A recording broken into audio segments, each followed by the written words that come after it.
मेरा एक छोटा सा शिक्षण संस्थान था। वहाँ अक्सर ही बच्चों के साथ में मेरा इंटरेक्शन बना रहता था। एक बार ऐसे ही मैं बच्चों के साथ बात कर रहा था, तो बातों बातों में बच्चों की तरफ से कोई प्रश्न आया। अब उस प्रश्न के जवाब में जो बात मेरे मुंह से निकली वो आपके साथ में मैं शेयर करना चाहता हूँ। और इस बात के साथ आज एक कहानी को लेकर मैं आपके साथ जुड़ना चाहता हूँ। उस कहानी को सुनाने के बाद उसके निष्कर्ष कंक्लूजन के रूप में जो चीज़ आपके सामने रखी जाएगी उस पर आप ध्यान दीजिएगा।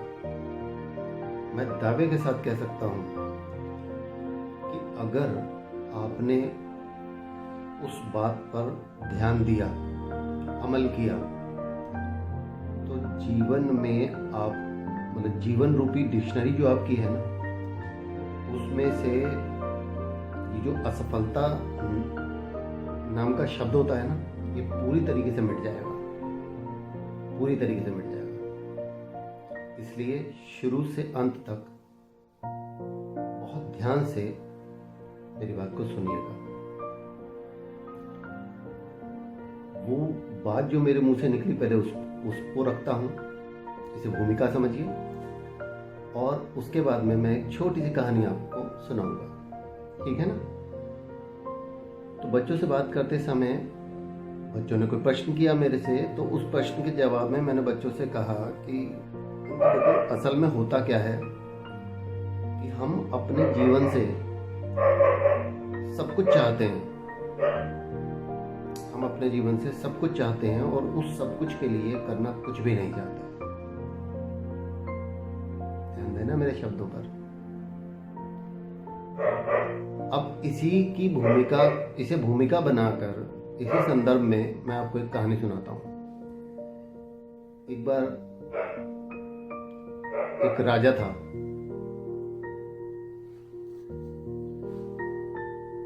तो बहुत अच्छा राजा था, प्रजा को प्यार करने वाला राजा था, अपने प्रजा का ख्याल रखने वाला राजा था। किस तरह से उसके राज्य में हर तरफ सब लोग खुश रहें, खुशहाली बनी रहे, इसके लिए वो लगा रहता था।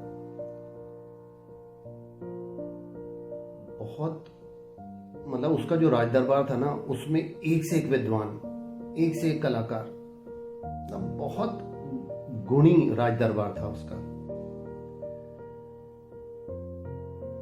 अब क्योंकि वो चिंतनशील राजा था, चिंतनशील था, तभी अपने प्रजा का इतना ख्याल रख पाता था। तो ऐसी एक बार शाम को अपने महल के कक्ष में गया, जहाँ पर वो शयन कक्ष उनका होता था, यानी सोने का कमरा जो होता था, वहां पर गया। जाने के बाद में अब वो लेटा, उसके दिमाग में कुछ चल रहा है। उसके दिमाग में चल रहा था कि भाई मैं बहुत प्रयास कर रहा हूं कि मेरी प्रजा को किसी तरीके की कोई दिक्कत ना हो। जब तक मैं हूं मैं कर रहा हूं, मैं नहीं तो फिर उसके बाद क्या। तो उसके दिमाग में था कि मैं कुछ ऐसा कर जाऊं कि मेरे राज्य का रहने वाला प्रत्येक नागरिक इस लायक रहे कि उसे किसी भी सहारे की जरूरत ना हो। वो सोच रहा है ऐसा क्या करूं, सोच रहा है, लेकिन कुछ दिमाग में नहीं आ रहा उसके। पूरी रात लगा रहा, सोचता रहा, कुछ नहीं दिमाग में आ रहा। मतलब 1 बज गया, 2 बज गया, 3 बज गया। फिर वो कहते हैं ना, हमारे यहाँ पे एक बात प्रचलित है, बड़े कहते हैं कि बच्चों से हमेशा एक चीज़ कि सुबह उठ के पढ़ाई करा करो, सुबह 4 बजे उठ के पढ़ाई किया करो, मन लगता है पढ़ाई में, दिमाग में जल्दी घुस जाती है। तो कुछ तो बात है उस सुबह के समय में। तो वो जो सुबह का समय था, वो सुबह का समय आ गया। सोचते सोचते राजा को, अब वो सोच रहा है, एकदम ही उसके दिमाग में एक युक्ति आई, एकदम उसके उसके दिमाग में एक युक्ति, आइडिया आया। अब आइडिया जैसे उसके दिमाग में आया, बस वो खुश हो गया। बोले हाँ भाई, मेरा काम हो गया, मैंने सोच लिया कि क्या करना है। अब वो जब दिमाग से थोड़ा सा रिलैक्स हुआ, उसको कहता थोड़ा सोते हैं, क्योंकि सुबह सुबह तो राज दरबार लगता है उसका, अनुशासित व्यक्ति था। तो वो सो गया, बोला 2-3 घंटे की नींद हो जाए। सो गया, उठा सुबह, बड़ा खुश उठा, बहुत खुश। अब उठने के बाद में साहब जल्दी से नहाया धोया, तैयार हुआ, टाइम हो गया था दरबार का। दरबार में पहुंचा। दरबार पहुंचने के बाद में उसने सामान्य रूप से जो सभा होती है वो सारे सभा पूरी की गई। पूरी करने के बाद में उसने अपने उस दरबार में जो उसके विद्वज्जन थे, जो विद्वान लोग थे, जो बहुत ज्ञानी पुरुष थे, उन सबको ये कहा कि भैया ऐसा है, आज इतने बजे सब लोग, विशेष एक दरबार लगेगा, उसमें आप सब लोगों का उपस्थित होना अनिवार्य है, मुझे आपसे कुछ चर्चा करनी है। राजा का आदेश था।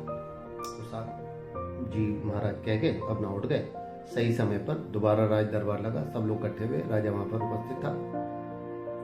तो राजा ने उनसे कहा कि भाई देखो, मेरे दिमाग में कल मैंने बहुत सोचा, और हर इंसान जो पैदा हुआ है वो जाएगा एक दिन।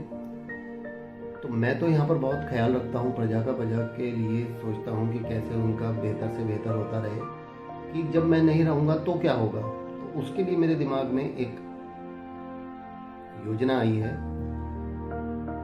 कि अगर मेरे राज्य का प्रत्येक व्यक्ति ज्ञानवान हो जाए, ज्ञानशील हो जाए, तो उसे हर चीज का ज्ञान हो जाए, तो उसे फिर किसी मार्गदर्शन की, किसी सहारे की जरूरत नहीं रहेगी। तो मैं चाहता हूं कि आप सब लोग मिलकर, जब से सृष्टि उत्पन्न हुई है तब से लेके आज तक का समस्त ज्ञान इकट्ठा करो, और ज्ञान इकट्ठा करने के बाद में लेके आओ। मैं वो ज्ञान अपनी प्रजा के लिए छोड़कर जाना चाहता हूँ। सब बड़े असमंजस में पड़ गए कि भैया सारा ज्ञान एकत्रित कैसे किया जाएगा, लेकिन क्योंकि राजा का आदेश था, बोले ठीक है महाराज, हो जाएगा। तो राजा ने उनको शर्त ही रख दी कि भैया टाइम बाउंड कर दिया कि समय सीमा जरूरी होनी चाहिए, अदरवाइज तो पता नहीं आप क्या क्या करते रहोगे। तो 1 वर्ष का समय उन्हें दिया कि साल भर आप लोग जाओ और फैल जाओ चारों दिशाओं में, मुझे तो ज्ञान चाहिए, और समस्त ज्ञान चाहिए सारा सृष्टि का। सब लोग फैल गए। अच्छा, वहां से अनुमति लेके राजा की, और वो निकल गए और चारों दिशाओं में फैल गए। उन्होंने थोड़ा सा आपस में मंत्रणा करी, मीटिंग करी, सारी बातचीत करी, क्या करना है, कैसे करना है, किस समय तक सबको मिलना है, कैसे आगे संगठित होके फिर उसके बाद में राज दरबार चलना है। हुआ, तब फैल गए।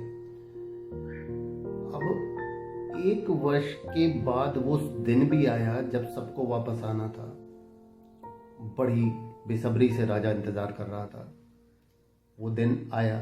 उस दिन से पहले राजा ने पूरे राज्य में मुनादी कहते हैं, अनाउंसमेंट करवा दिया कि भैया सब लोग आएंगे, और इस तरीके से किसी विशेष कार्य के लिए भेजा था सारे ज्ञानी पुरुषों को राज्य के, तो वो आ रहे हैं, तो सब लोग उपस्थित होंगे।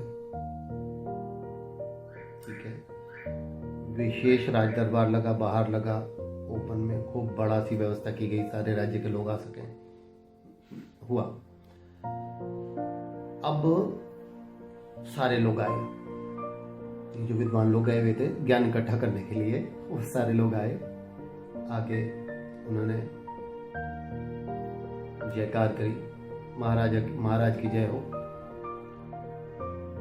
राजा ने बड़ा उनका सत्कार किया, स्वागत किया, आइए आइए, आप सबका स्वागत है। राजा ने एकदम प्रश्न किया उनसे, हाँ जी, ज्ञान ले आए? हाँ, सब हम सारा ज्ञान जो है वो संकलित करके ले आए हैं। कहाँ है? अभी लाते हैं। अनुमति दी राजा से उन लोगों ने, और उन्होंने कहा आ जाओ। जब उन्होंने कहा आ जाओ, तो देखते क्या है कि करीब 8-10 बैलगाड़ियां चली आ रही हैं, और उनके ऊपर बड़े बड़े किताबें, ग्रंथ, बड़ी बड़ी बुक्स लदी आ रही हैं उसमें। मैंने कहा ये क्या है? बोले ये क्या है? बोले महाराज ज्ञान जब से सृष्टि उत्पन्न हुई है तब से लेके अब तक का सारा ज्ञान लिखित रूप में इन ग्रंथों में है। राजा ने कहा कितने हैं? बोले महाराज 50 ग्रंथ हैं, इसके अंदर संकलित हो पाया है सारा। राजा ने कहा तो बहुत ज्यादा है, इतना कौन पढ़ेगा? नहीं, ऐसा करो, इसे कंसाइज करो, समराइज करो, इसे छोटा करो, सारांश बनाओ इसका। अब इकट्ठा तो तुमने कर लिया है सृष्टि का सारा ज्ञान, अब तुम्हें कहीं जाने की जरूरत नहीं है। तो अब सब लोग इकट्ठे हो एक जगह पर और इसको छोटा करो। और हाँ, राजा बोला ये चीज ध्यान रखना, पेपर कम हो, ज्ञान कम नहीं होना चाहिए। यानी कहानी छोटी जरूर हो जाए, लेकिन कहानी का थीम, कहानी की जो आत्मा है वो नहीं मरनी चाहिए। ठीक है? विद्वान बोले जी महाराज ठीक है। गए, जाने से पहले महाराजा ने बोला कि भैया एक बात बताओ, कितना समय चाहिए? तो महाराज 6 महीने का समय चाहिए। बोले ठीक है, दिया, 6 महीने का समय दिया। अब वो लोग फिर गए, खूब मेहनत करी उसके अंदर, खूब मेहनत करी। अब कहीं जाना तो था नहीं, वहीं पे सब लोग इकट्ठे हुए उसके ऊपर कर रहे हैं। एक व्यक्ति था सबसे बुजुर्ग, सबसे ज्यादा ज्ञानी, महाज्ञानी जैसे उन टीम में कहें, उसकी देख रेख में वो सारा कार्य हो रहा था। करते करते करते वो दिन फिर आया 6 महीने के बाद का। फिर से अनाउंसमेंट हुआ, राजा ने कराया, फिर एक विशेष राज दरबार लगा, वो लोग फिर आए, फिर वहां पे पहुंचे राजा के सामने, महाराज की जय हो, सबने बोला। राजा ने भी बड़ा सत्कार किया, स्वागत किया, स्वागत है साहब आपका, हो गया काम? बोले हाँ साहब हो गया। बोले कहाँ हैं? बोले लाते हैं। उन्होंने फिर बुलाया, आ जाओ, फिर बैलगाड़ी आई। अब क्या था, वो जो 50 ग्रंथ थे उन्होंने समेट दिए, 25 ग्रंथ हो गए। राजा ने देखा, 25 यार ज्यादा है, ऐसा करो जाओ, जब 50 से 25 हो सकते हैं और कम करो। राजा का आदेश है, क्या करते? बेचारे फिर गए। राजा ने दिया 3 महीने का समय। गए 3 महीने तक उन्होंने बहुत मेहनत करी, बहुत मेहनत करी, बहुत मेहनत करी। और मेहनत करने के बाद में 3 महीने फिर वो समय आया, जब समय पूरा हो गया, फिर एक विशेष राज दरबार लगा, फिर ये लोग आए, राजा के सामने उपस्थित हुए। महाराज की जय हो। महाराज ने कहा बहुत स्वागत है आपका, आइए बताइए क्या हाल है, क्या रहा? तो हो गया, ठीक है लाइए। वो जो 25 ग्रंथ थे 10 ग्रंथ हुए। राजा ने कहा में ज्यादा, फिर लेके जाओ, 2 महीने का समय। वो फिर गए, फिर मेहनत करी, फिर रगड़ा उसे खूब अच्छे तरीके से। फिर समय आया, दोबारा फिर आए दरबार में, महाराज की जय हो। राजा ने भी कहा आइए आइए स्वागत है। हाँ ले आए, हाँ साहब ले आए, दिखाइए। अब क्या हुआ साहब, 5 ग्रंथों में समेट दिया उन्होंने। राजा ने कहा यार 50 का 5 में आ सकता है, यानी है तुम में कुछ, चलो ऐसा करो और छोटा करो। बड़े गुस्से में आ गए सारे, लेकिन क्या करते, राजा का आदेश था, फिर लेके पहुंचे। राजा ने कहा 15 दिन समय। 50 से 5 में आ गए, ध्यान देना, 50 से 5 में आ गए। लेकिन ये सच्चाई थी और ये पूरी ईमानदारी, निष्ठा थी उन लोगों की कि उन्होंने उस ज्ञान की आत्मा को मरने नहीं दिया, है ना। इस चीज का ध्यान रखिएगा। अब 5 ग्रंथ हो गए, उसमें भी उनने, राजा ने कहा कि नहीं और कम करो। वो फिर गए, फिर खूब मेहनत करी, उसमें खूब मेहनत करी। चीज ये थी कि पेज कम होने हैं, ज्ञान कम नहीं होना, ध्यान देना इस चीज पर। खूब मेहनत करी, खूब मेहनत करी। अब जो हुआ वो कुछ अलग था। बहुत खुशी सारे विद्वान आए, समय समाप्त हुआ, फिर आए, राज दरबार लगा। राज दरबार में फिर तो उन्होंने जय बुलाई राजा की, राजा ने स्वागत किया। राजा ने कहा आ गए? हाँ महाराज आ गए। हाथ में एक ग्रंथ, ज्ञान महाराज जी का ग्रंथ। राजा ने देखा, बोले कितने पेज हैं? बोले महाराज इसमें 500 पेज हैं, जाओ और कम करो इसे। अब तो उन्हें गुस्सा इतना कि क्या करें, लेकिन फिर वही बात, राजा से कुछ बोलते तो जान से जाते। फिर गए, खूब मेहनत करी, खूब मेहनत करी, खूब मेहनत करी। हफ्ते भर में फिर वापस आए, फिर राज दरबार लगा, राजा को दिखाया, क्या 500 पेज थे? हाँ महाराज। कितने पेज हो गए? महाराज मात्र 100 पेज है। बोले और कम करो। वो फिर गए, खूब मेहनत करी, वापस आए। महाराजा ने कहा कितने पेज? महाराज 10 पेज। बोले 10 पेज? 50 ग्रंथ को 10 पेज में ले आए, जाओ और मेहनत करो। और अब जब आओ तो कुछ विशेष होना चाहिए। समझ रहे हैं आप क्या हो रहा है?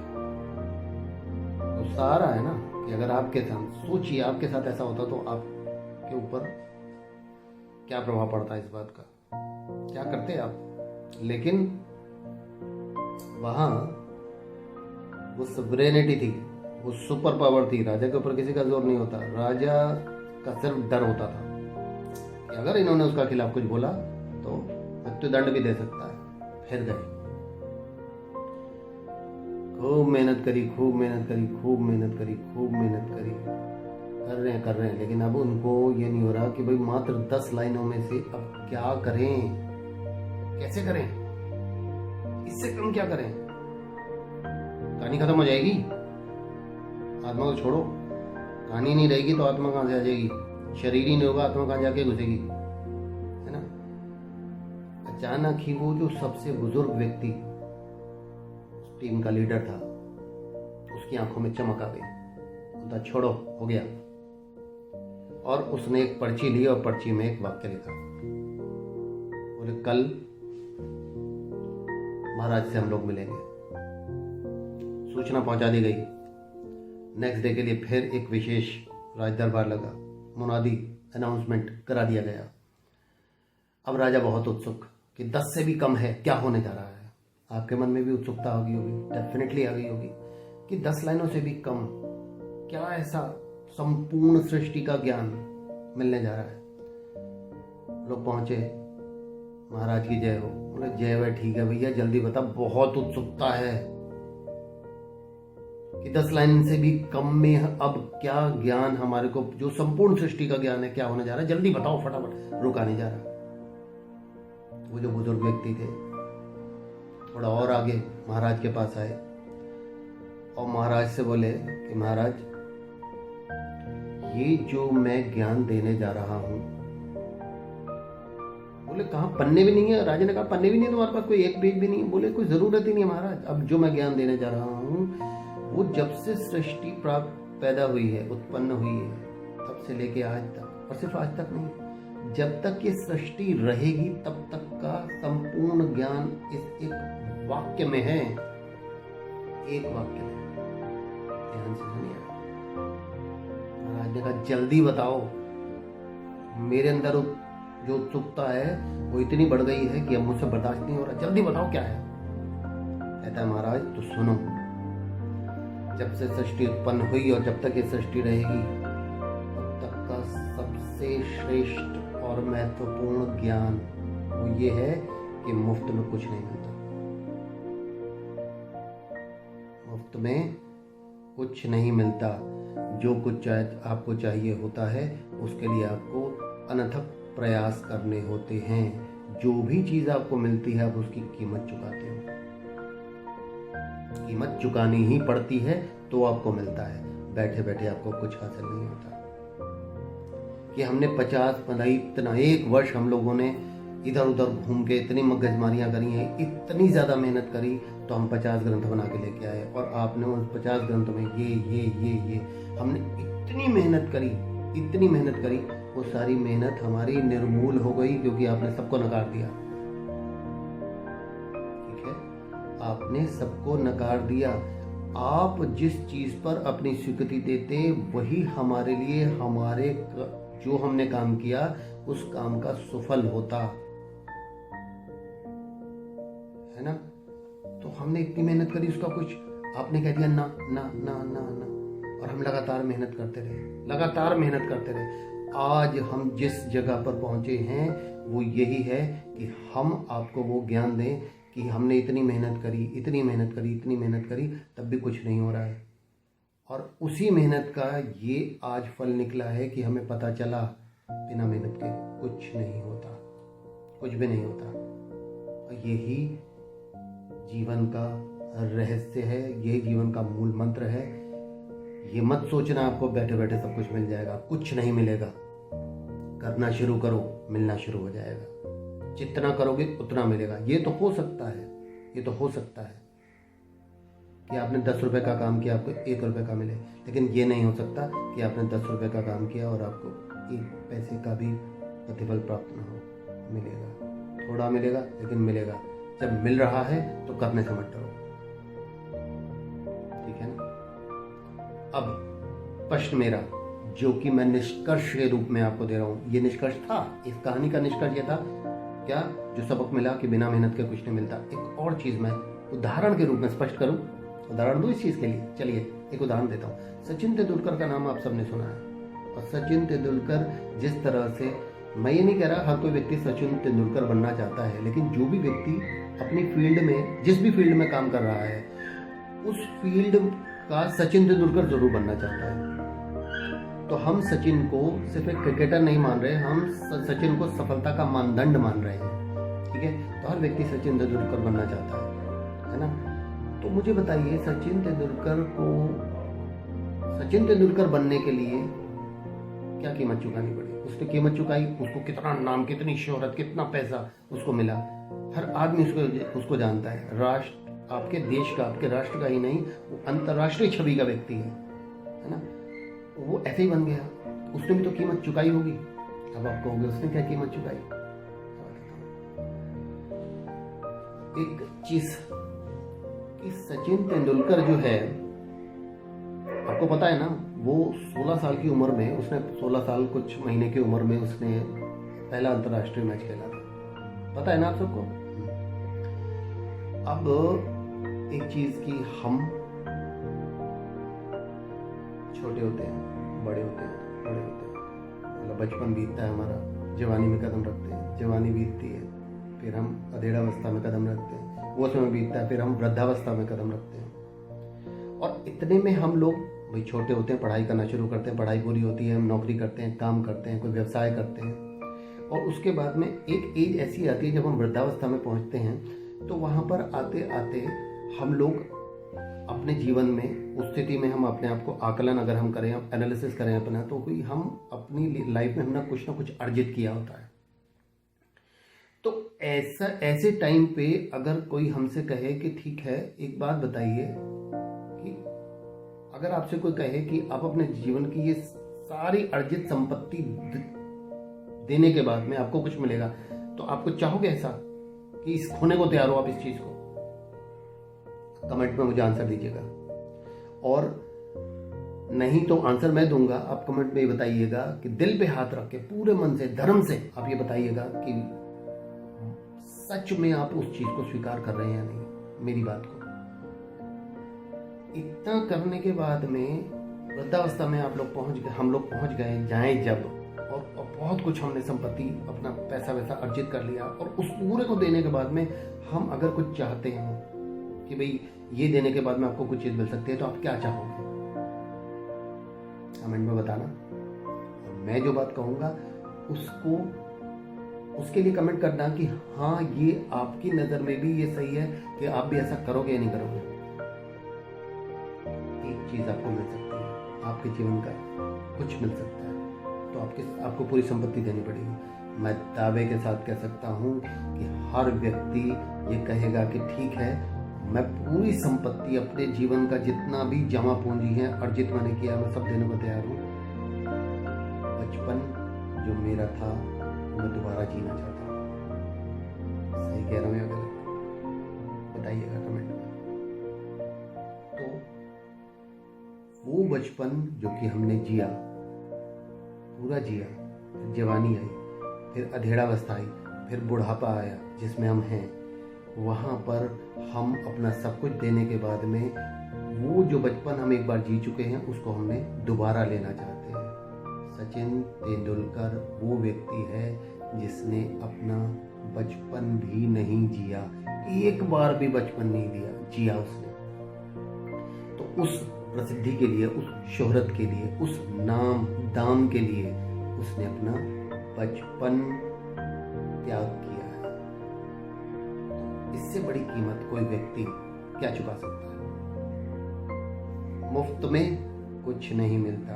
उसको अपना बचपन उस शोहरत के लिए चुकाना पड़ा कीमत के रूप में।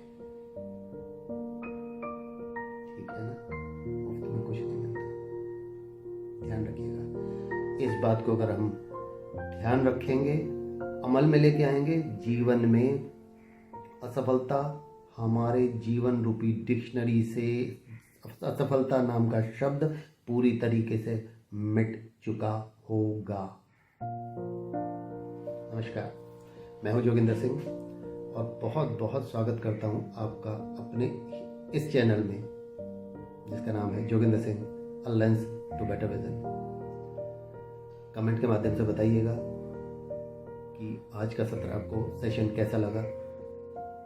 और एक चीज़ और,